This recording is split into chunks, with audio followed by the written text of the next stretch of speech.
Hello, everyone. No, take a moment. And then what we're going to do is share screen down there. Hello, everyone. My name is Deborah Bosilovich. I work at the Elkridge Branch of the Howard County Library System. And today I'm going to tell you about some wonderful middle school books that I absolutely love. Okay, so I'm going to share my screen right now. Okay.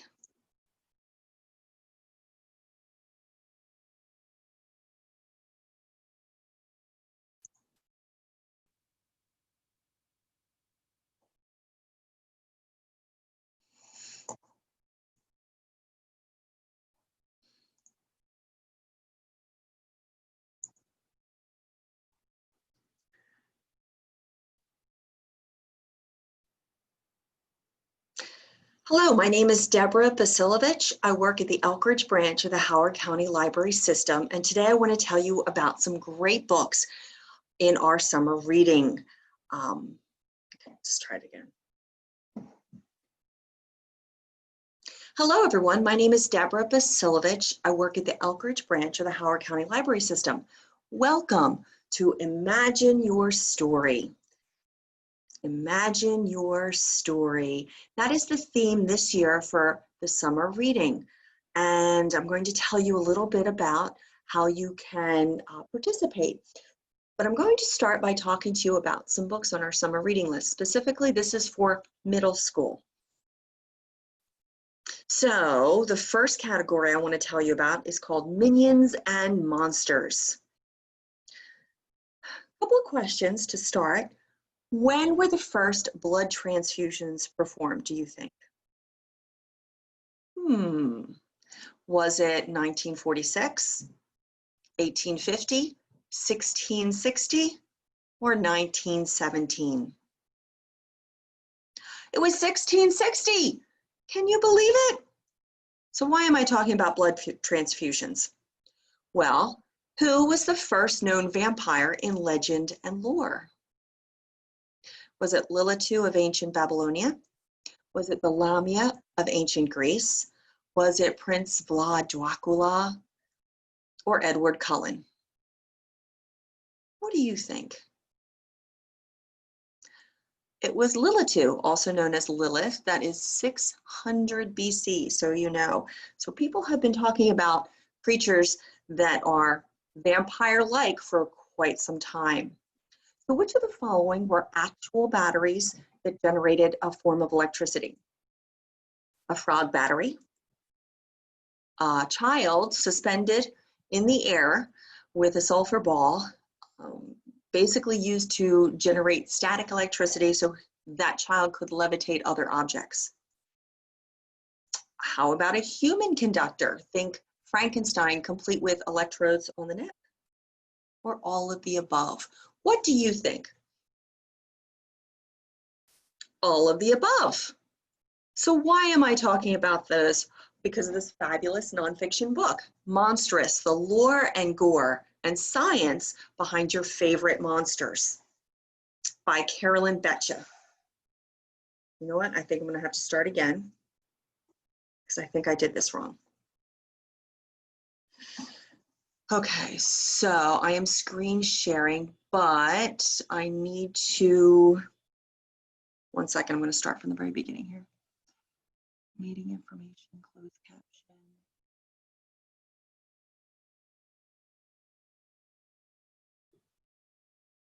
I'm going to share my computer sound.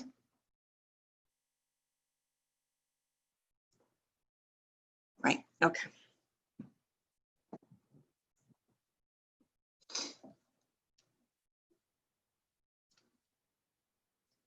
Hello, everyone. My name is Deborah Bosilovich. I work at the Elkridge Branch of the Howard County Library System, and I'm here to tell you about some great books on our middle school summer reading list. And all of the books that I'm going to talk to you about do have a digital format through the Howard County Library System.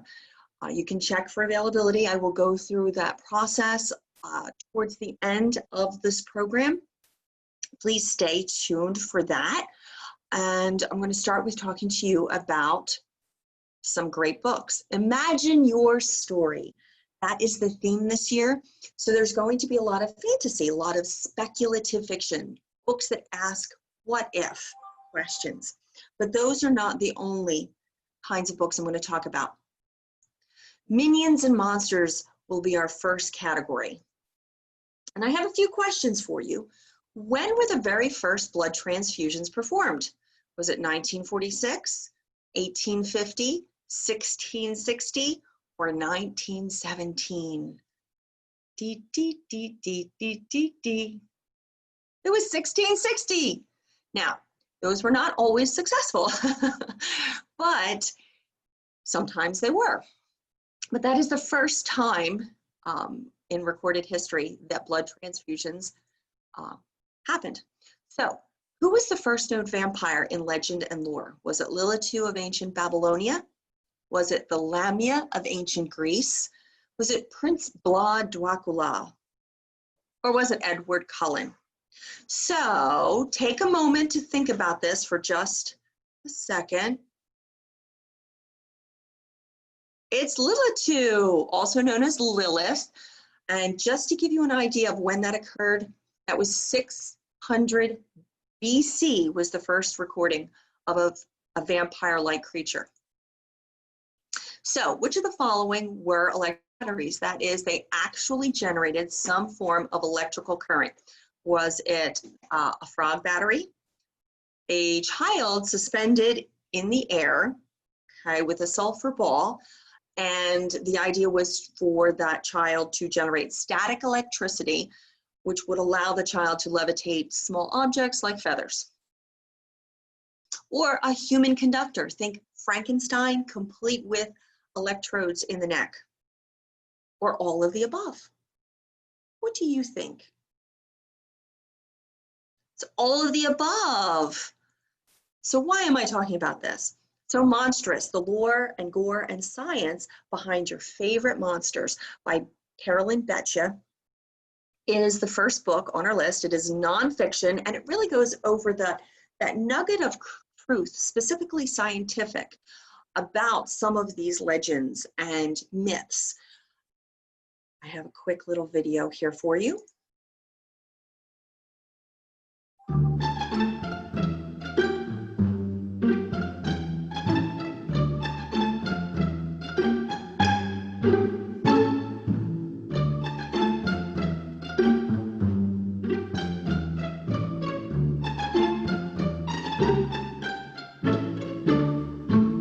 So an absolutely fabulous and fun book, and very smart. So the next book is called A Royal Guide to Monster Slang by Kelly Armstrong. And there is another cover for it in case you see this out and about. And ours, however, in the library, this is the cover that we have for our physical copy of this book. Basically, it is about Rowan, featured on the cover there. She is the main character. She was born about 2 minutes before her twin brother, Ride. And in their culture, their tradition, she will basically become the queen. She will take the crown because she's the eldest, while her brother will take the sword. That has become the Royal Monster Slayer. This is set in a fantasy world, but one without any magic. It's very, very interesting. And the job of the Monster Slayer, while they do have to kill the occasional animal that cannot be redirected, that cannot be relocated, that cannot be tamed. Primarily, their job is conservation, and they're trying to find a peaceful solution. But there's a terrible accident. Her brother is maimed early in this book. There's a lot of adventure, and it does get just a tad bit gory in places. Okay, it is very fast-paced. And that first cover, I think it was a little cutesy because there's a lot more going on in this book. And if we take a look at some of the animals that she does encounter, a jackalope, you can see that on her shoulder she has a cute little bunny-like creature. Do not call Jacko cute. Jacko is fierce, and Jacko is a jackalope. And a Pegasus, this is a beautiful creature, but fierce. and clever and a bit of a prankster, not easily tamed, but they do sometimes consent to join a human. Manticores cannot be trained or relocated. Unfortunately, they are the kind of animal that once they taste livestock will continue to go back. And so they have to, unfortunately, be put down. Firebirds have great uses. Their feathers are fabulous and reflect light. You can see the warg there in the cover as well. Wargs are sentient and wolf-like, very, very large, and that one is a bit grumpy. Werrikins are a combination of pig and wolf, but not very bright. And there are lots of fun artwork on Kelly Armstrong's Facebook page if you're curious. So I'm going to share this video of another book with minions, and this one does have magic. Lots and lots and lots of magic.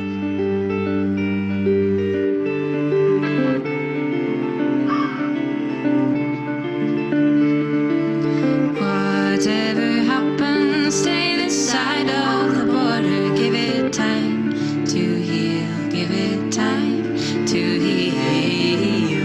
Wordless whispers are luring you in the air. Stay close to me.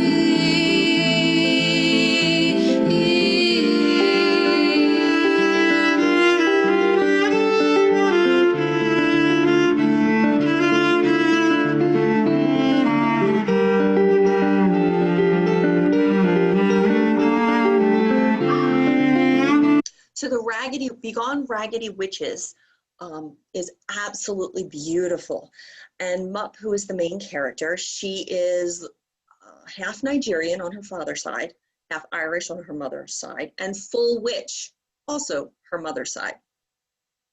So early on, you learn that while she's living in this real world, there is another world underneath. Now, she didn't know she was a witch until certain events occur. And the witches in the barrow want her mother to come back, and her mother wants no part of it. So the witches abduct Mup's father, and Mup is going to go back, and she's going to try to, one, rescue her father, and two, learn a little bit about herself and what this magic world is. And oh yes, she's got magical powers like lightning. It is based on an earth magic, and there are no wands. It is very visceral. The language is absolutely fabulous. It feels like a fairy tale. I highly recommend this book. So another book that I recommend is called A Kata Witch by Nettie Okafor. She is the winner of the Hugo for Binti, as well as other awards. Fabulous writer. So in this book, Sunny is the main character, and there are, as you see, two different covers for this book. It's been around for a little while now. It's fabulous. And Sunny is born in New York, living in New York, and her family is Nigerian, and they go back to Nigeria. They're Igbo, and they go back to their village. Now, she's already an American and an outsider, right? So that's very difficult. Something very specific about Sunny, though, she has albinism. If you can see in here, okay, so albinism is a condition that affects your skin pigmentation, and she cannot go outside in the sun at all without being completely covered. In fact, sometimes she will burn even through clothing. I mean, she has an umbrella, she has to be careful not to go out during the day, and she just wants to go out and play soccer. But also there are gender norms there that are very restrictive, and she is unaccustomed to this, and it is uncomfortable. Well, she learns fairly quickly. There's some things that happen that reveal to her that there is this other world, and she is a part of it. Not everyone has magic, but those that do, that can enter the magic world, there is a cost. I love the idea of balance in this book. So if you are powerful in one world, you are going to be weaker in the other world, or at least you have if not a weakness, you have a cost that is usually physical that you're paying for. And if you are very strong in the magical world, there's going to be something reflected of that power in the physical. So for Sunny, she has albinism. And in the magic world, she has a huge power. She's a ghost walker. And of course, like most fantasies, there's a big bad, and she's going to have to help find the big bad. But what I love about this is magic cannot be done individually.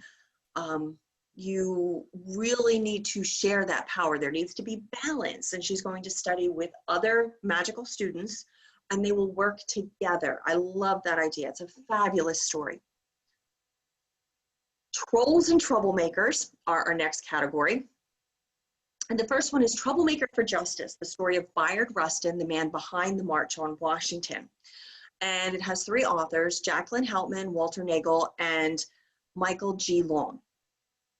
And Bayard, rhymes with fired, was born in Pennsylvania, and his grandmother raised him, and she was a Quaker, so she imparted quite a bit of her Quaker beliefs, such as all people have intrinsic dignity, regardless of race, creed, color, sex, or sexual orientation, which is fairly forward-thinking for her time. And he was a very early activist. He was first an activist against war. Okay, he is a pacifist. He believes in nonviolence. And as he got older, he traveled to India and learned about Gandhi's methods of nonviolence. And Bayard came out of that with the idea that everyone should be what he called an angelic troublemaker. And especially they should be angelic troublemakers for social justice, for those who are oppressed in society, and to help make noise, okay, and get attention for people who do not have a voice. And we don't really talk about Bayard Rustin very much. He was sent by the civil rights groups to help train a young up-and-coming civil rights leader named Reverend Dr. Martin Luther King, Jr. And you see in the title that he actually organized the march. He spoke at the march. He organized boycotts. He organized quite a bit. And he taught Dr. King some of these methods that were very, very successful. But he was asked to pretty much take a back seat. Why? Because Bayard Rustin was a gay man, and at that time, it was very frowned upon to be gay. In fact, he was arrested in California for moral turpitude. And it wasn't until fairly recently that that was struck from the books. So he agreed to stay in the background. He was very humble, and he allowed others to come forward. But I think it's time that we learned who he was. And I have a short reading right here that I will share.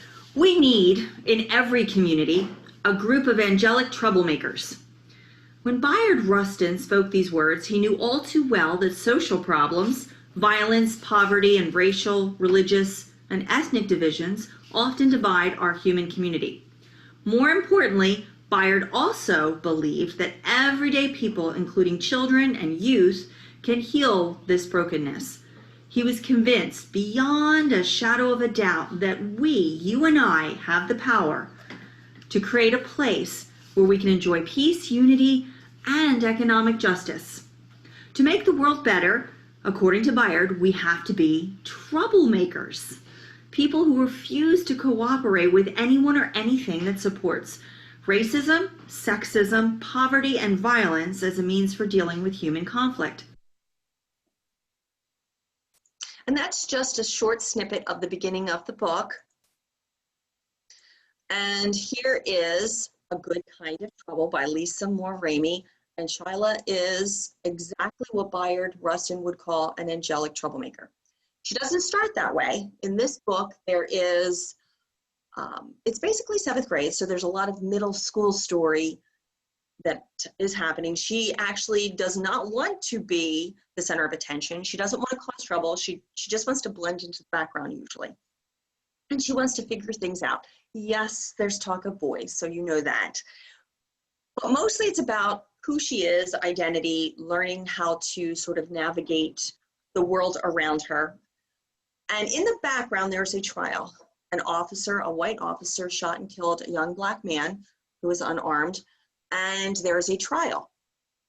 And that officer is acquitted.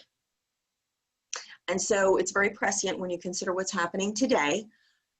And Chaila wants to contribute. She doesn't know how. Her sister is very, very, very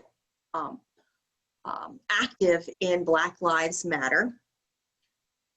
But Chaila, again, that's not her personality. So she starts to wear a black armband. Her friends follow suit. Okay, and she's inspiring others at her school to do so. And soon a lot of kids are doing that. And then administration says this is a violation of the dress code.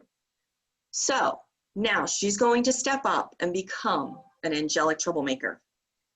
And we have more angelic troublemakers right here. Count Me In by Varsha Baha. Karina is Indian American, depicted right here in the front. And her next door neighbor is Chris, and he kind of has a crush on her. So yes, there's a little bit of that going on. And her grandfather moves in with them. He immigrated to this country in 1968. And he wants to help out. So the family finds him work to volunteer as a math tutor with a local school. And Chris sees this as his way to find a way to talk to Karina, even though they've been living next door for quite some time. And you would think he would just go over and just talk to her. But so it's working out very nicely for everyone. And Papa, that's what she calls her grandfather, stays after school to tutor, and Karina stays there also, and they all work home together. And here's where it gets a little bit scary, because someone drives up, pulls over, gets out of their car, and starts yelling invectives, and such as "go back to your country," and it's very racist and harsh and scary. And then the person assaults Papa, and the kids watch it, and they're thoroughly upset. Karina takes some pictures, like her Papa's glasses that are broken in the grass. Her Papa has to go to the hospital. This is a hate crime. It is very scary. And how is she going to deal with it? Well, that's where the title of the book comes in. She starts a post and it goes viral, and she's asking questions that are haunting her, and that she just wants to sort of vent. What does it mean to be an American? Why are people so hateful? And what does it mean to stand up to hate? This is a very powerful book, and I highly recommend it. It's told also in two viewpoints. It goes back and forth between Chris and Karina. Love, love, love this book by Mackenzie Lee, Loki, Where Mischief Lies. So in this book, Loki is a teenager, and Loki is still sarcastic and sardonic and very mischievous. And what I love about this book is Loki is envisioned as gender fluid. See, Loki is not really sure whether they are going to be male or female. They are fortunate enough to have the ability to shapeshift. So depending on what they want to be that day or that hour or that minute, they can change. They are also not sure if they want to be good or evil. There's pros and cons both sides, right? And part of this book is Loki trying to decide whether they are going to be good or evil, or a little bit of both. And Odin sends Loki to Earth to solve a mystery that might have some magical origins. And Asgardians are very, very old. So if Loki is a teenager, how old is our planet? So Loki is sent back to Victorian England, and he's there to, they are there to solve think Sherlock Holmes, think Jack the Ripper type mystery. And so it feels like a historical with magic, and Loki has some great banter with their brother Thor. It is fabulous to read that dialogue. I highly recommend. So I have here a quick video. Quests and Crossings are our next topic, and this is a book talk about Marcus Vega doesn't speak Spanish.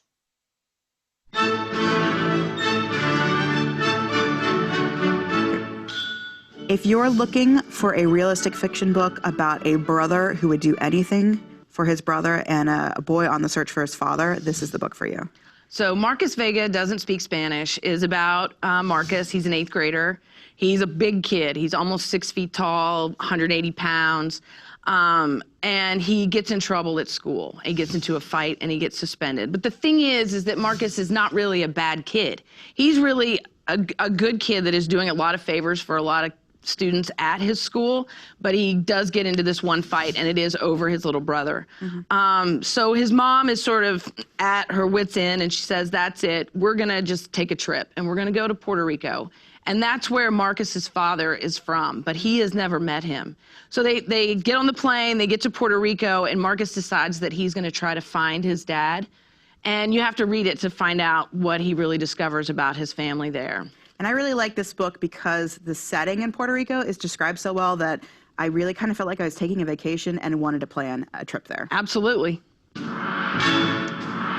that's Marcus Vega Doesn't Speak Spanish by Pablo Cartaya, and it's absolutely fantastic. So that is a polar bear, and I think most people would agree that that is an animal that would not make for a great pet. Well, there is someone that disagrees. This is a statue of the great white bear or the great pale bear, and that is in the Tower of London, and that was taken fairly recently. And it was sent to King Henry VIII by the King of Norway to solidify the peace treaty between them. And there was a menagerie, that is a royal zoo there. So the story is historical fiction by Susan Fletcher, Journey of the Pale Bear, and it reads like a classic adventure, like Treasure Island. And Arthur, who is the main character there, his mother passed away. He is from Norway, but he knows that his father was a sailor from England, and there's the ship right there, docked, and it is heading to England. And wouldn't it be nice if he could meet his father? So he's going to stow away, which is a really bad idea. He gets caught, gets thrown in the brig, and the brig is already occupied by the pale bear. And no one thinks he is going to survive, not even Arthur, but he does. There's a certain bond that forms between them, and it is absolutely wonderful. And there are pirate attacks, there's a storm at sea, and you know, based on the picture that I showed you already right here, that the bear does in fact make it to England, but what about Arthur, and what about his father? What happens to that relationship? You should really read this book, it's fabulous. Okay, so I have here, I'm going to see if this will work. I will go to fabulous. This is the Norman Rockwell Museum. And why am I showing you this? Well, David Macaulay has an exhibition called Crossing on Time, based on the book that I'm going to tell you about. And if you're familiar with David Macaulay, he is an author, illustrator, who is famous for those cross sections. You can see it in right here, the cross section of that ship. Now there is quite a lot on this page, video and a lot of his art that you can see. And this is part of the book that we're going to be talking about that we have available. And it is nonfiction. And of course, you'll have his quintessential drawings and cross sections. But what this is about is his journey to this country when he was younger. Okay. And so the title is Crossing on Time, Steam Engines, Fast Ships, and a Journey to the New World. And it also goes over his love affair, not just with America, but how he starts to become in love with the idea of how things work, which becomes his life work.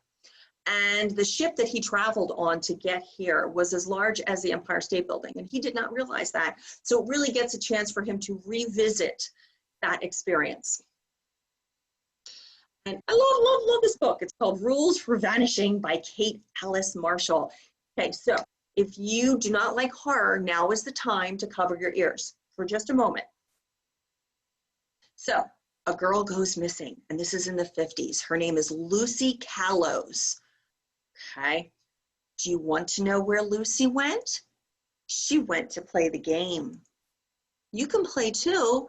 Find a partner, find a key, find the road. You have 2 days. So there's a game that's been played for quite some time. Kids find keys, they go out into the forest, they find a friend, they hold hands, and they wait for this road to appear. Basically, they go out and they scare themselves, right? It's a fun pastime. It's just a silly game, right? Or is it? Well, apparently Lucy went missing, and her brother Billy said that he saw her, and he was technically the last person to do so, holding the hands of a stranger on a road that disappeared in front of his eyes. Well, fast forward to the present, and Sarah's sister, her younger little sister, had gone missing, and her sister, Becca, wanted to find Lucy and thought that Lucy was talking to her. And a whole year goes by and they don't find her. People think that she's a runaway. And this is very, very sad because she doesn't really feel that that's fair. So she gathers her friends, and on the anniversary of her sister's disappearance, she's going to go find her sister. In the house, in the town, in the woods, on the road, are the halls that breathe. The singing will lure you. The smoke will infest you. The woman will hate you. We feed the road. We feed it by traveling. We feed it by dying, but not necessarily dying.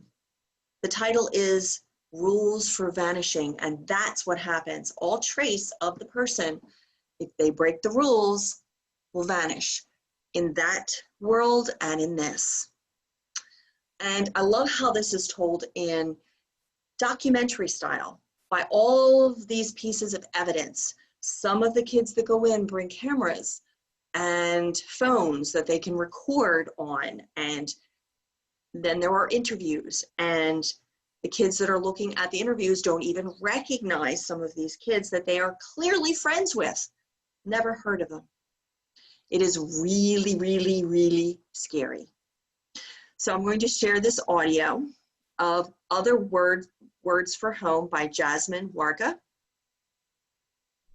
It is almost summer and everywhere smells like fish, except for right down by the sea, where if you hold your nose just right, you can smell the sprawling jasmine and the salt water instead.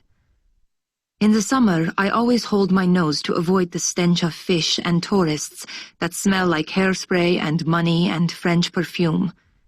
The tourists come from Damascus and Aleppo, sometimes even Beirut and Amman. Once I met a man all the way from Doha. I asked him about the big skyscrapers that I have heard reach all the way up to the heavens, but Baba hushed me quiet before the man could answer me. Baba does not like for me to talk to tourists, strangers, men.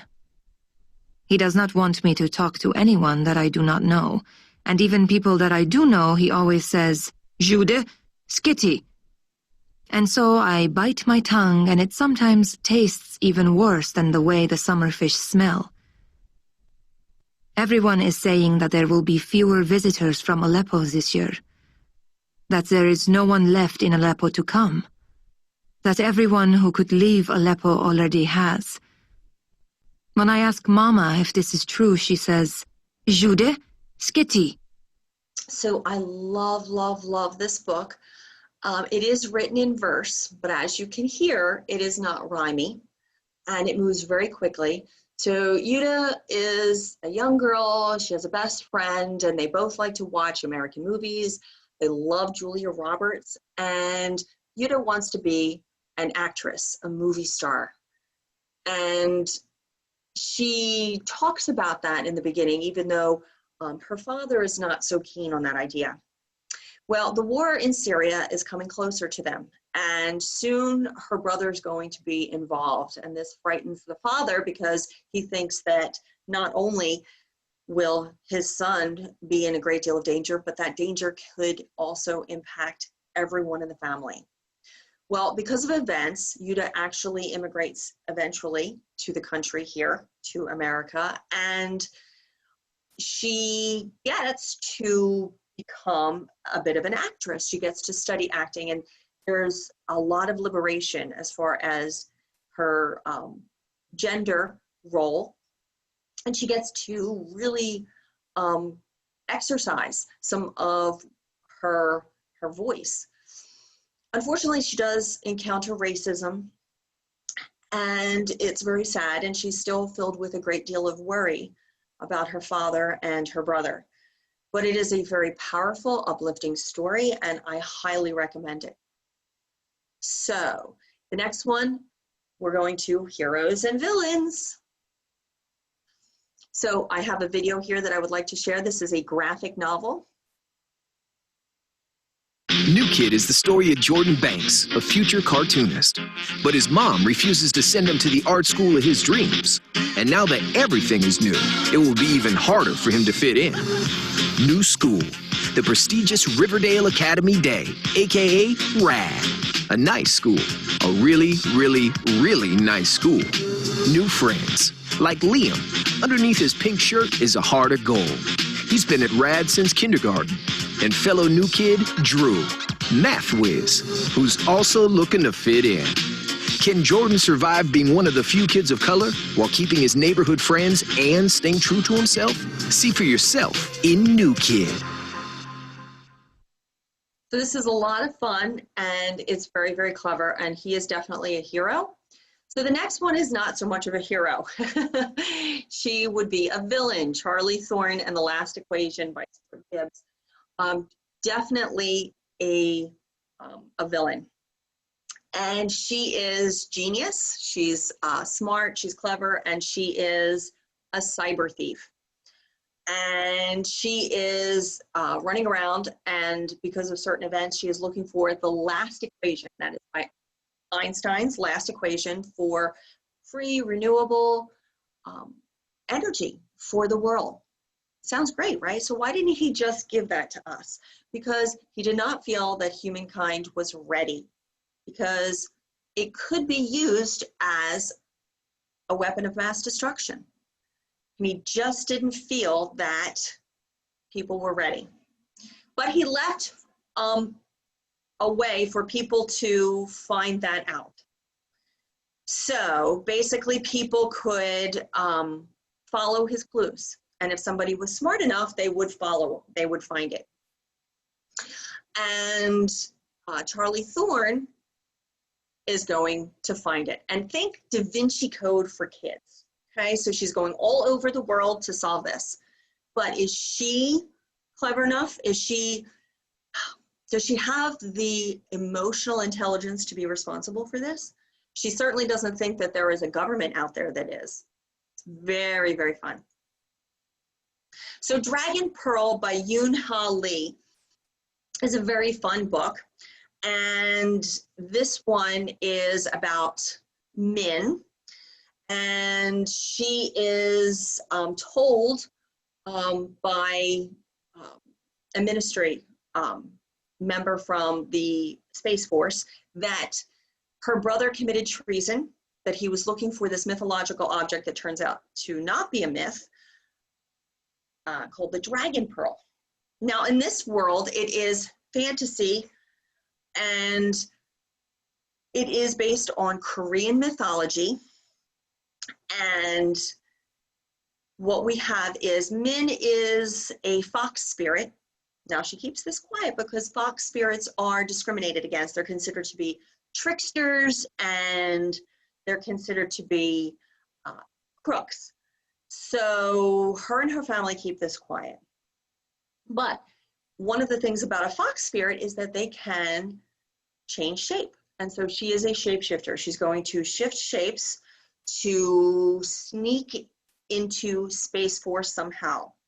Along the way, there is an incident where she is flying and there's another cadet who dies, and she eventually asks the spirit of that cadet for permission to assume his identity. He gives it with the caveat, like she has to find who the pirates are that attack them and why.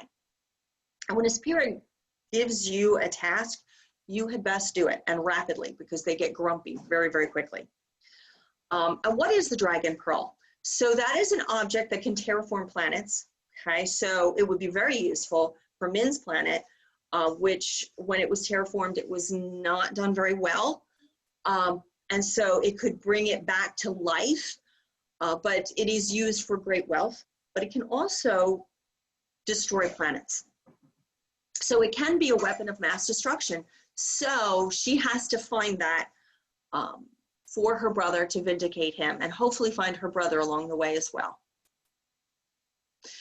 So I have here a video, and this again would be Heroes. Fabulous, fabulous book. This is nonfiction. In 1943, Americans were called to fight Adolf Hitler's tyranny of injustice, of discrimination. But on the home front, discrimination raged. What is courage? What is strength? Perhaps it is being ready to fight for your nation, even when your nation isn't ready to fight for you. An experimental platoon of black paratroopers was quietly formed. The 555 became a highly skilled combat company. But even after completing training, they were treated like second-class citizens.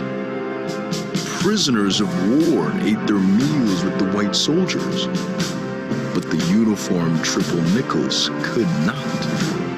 In February 1944, 17 American soldiers became the first black paratroopers, but they kept getting passed over for combat. Finally, orders came in for a secret mission. Discover their brave story in Courage Has No Color. Don't miss this new book by Cybert medalist Tanya Lee Stone. I highly recommend this nonfiction. It is absolutely fabulous. So what we're going to do next is Caught, Nabbing History's Most Wanted. So basically there are 14 weird, funny, true stories of crime, culture, and forensic science. And some of the people featured were crooked, like Al Capone, and he was very deadly. And some were just out of line, like Joan of Arc, but they all got caught. So here we have a little bit of a matching puzzle based on someone that is featured here called Blackbeard. So here are some basically vocabulary words. Okay, we're going to see what we can match these up to. So here are the answers on the other side.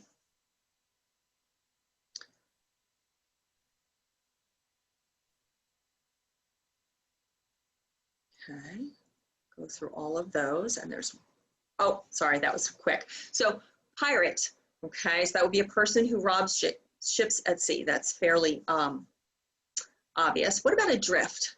That's a nice word, a big word. To be adrift, okay, is to be floating free. Aft. Aft is another word that is a real word. It is the rear of a ship. Blackbeard's ship. What is the name of his ship? It is the Queen Anne's Revenge. What is a blackguard? Isn't that a great word? That is someone you would not trust. A bounty. What is a bounty? It's a reward. And I love this one, cackle fruit. What is cackle fruit? What do you think? Can you reason it out? Chicken eggs. Deadlights. That sounds almost poetic, right? What would that be? a person's eyes. Ed. Well, this one seems fairly clear. That is his real name. Technically, it's Edward Teach. He also went by Ned. Grog. That's a funny word. It's rum mixed with water. Grub. We still use that word today in certain situations. It's food. The Hampton River. The Hampton River is where Blackbeard's head was located. So farmers set out scarecrows to scare crows. Well, their idea was, hey, we'll set out a human head and maybe scare people away from acts of piracy. Hornswoggle is to cheat. And the Jolly Roger is the flag. Now, sometimes they used other flags of different countries just to confuse, but the Jolly Roger is associated with piracy. So these are some of the books. So what is our reading game? There is actually a longer video on our website that will go over the game for all ages. I'm focusing right now on the target audience for this particular presentation, and I have here just basic information about how to go about signing up. First, you don't have to have a library card, and I have the URL right there. And then I have a little bit of a walkthrough right now. Hello, everyone. My name is Deborah Bosilovich, and I'm going to show you a little bit about our new summer reading program. So, specifically, I'm going to talk about the teen program. Imagine Your Story is the theme for everyone. It's very easy. You can register online. This is our program, by the way, and this is hcls.readsquared.com. You can also download or print a copy if you would like a paper copy. That is perfectly fine. So you're going to earn points for missions, and after you've gotten 3 missions or activities, then you can complete it, get a little badge. You can also read instead. Missions can be completed out of order. So what does that look like? So I'm going to log in. When you create an account, okay, you can opt into the summer reading story at the library. And this is what it looks like. You've got some games over here, some reviews. And here you have log your reading, review a book, logging history, missions, reading lists, information. It also shows you your progress and the points. So let's go in and say, let's take a look at some of these missions. So we're going to begin our summer reading. Okay, so that's our first. So we're going to go to the first mission, and we're going to see that, look, they have different topics. Okay, so the first one, paper challenge, build paper airplanes. That sounds like fun, looking for ideas, and it tells you where to go within the catalog to find some suggestions. Cook this, find a new recipe. Sounds like fun. To read or not to read. So now we're going to browse some awesome teen titles in the Teen Book Cloud and see what you might like to read. Interactive science, very fun. And then read, imagine your own 20-minute reading activity. Well, I've done some reading recently. I'm going to say I completed that one. So I completed that activity. And let's see what else. Look, here's another one.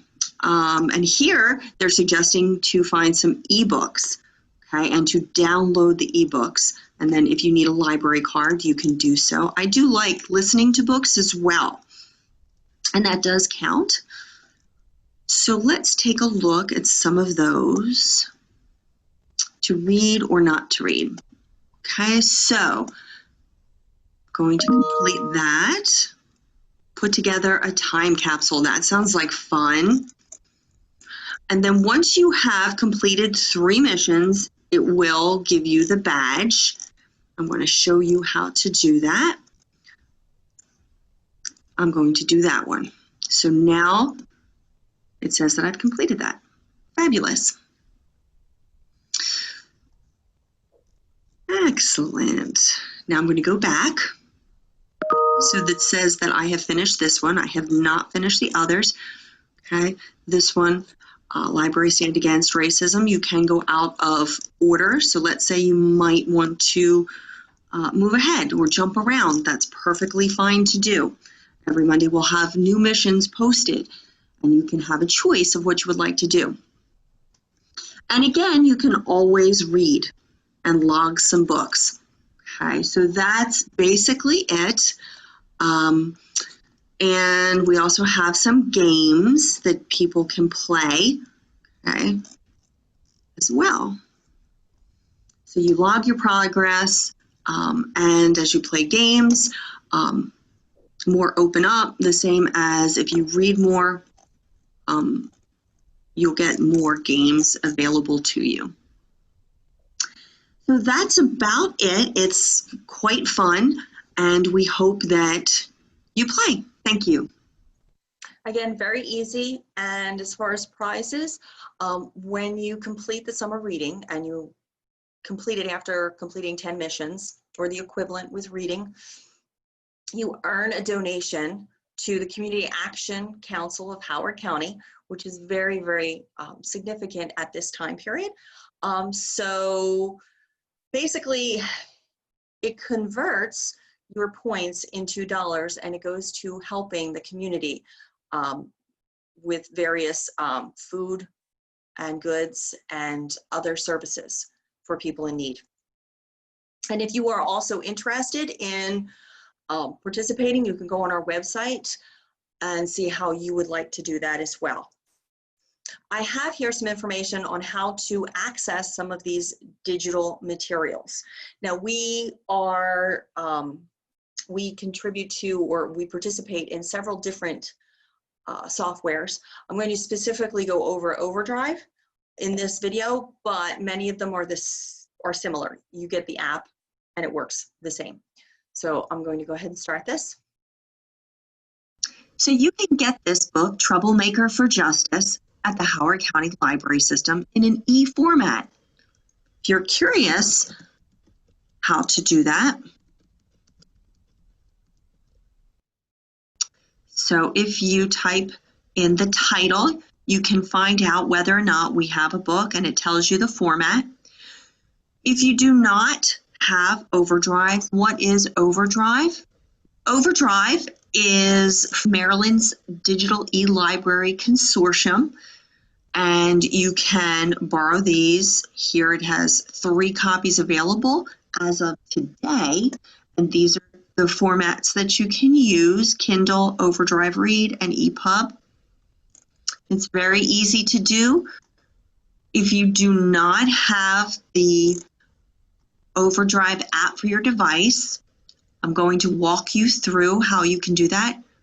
Go to our website, hclibrary.org. Scroll down to Stream, Download, Learn. Scroll down to eBooks. And here you have information and instructions on how to use Overdrive, and also how to install it onto specific devices. And it's very easy. So please, please check out the book, Troublemaker for Justice.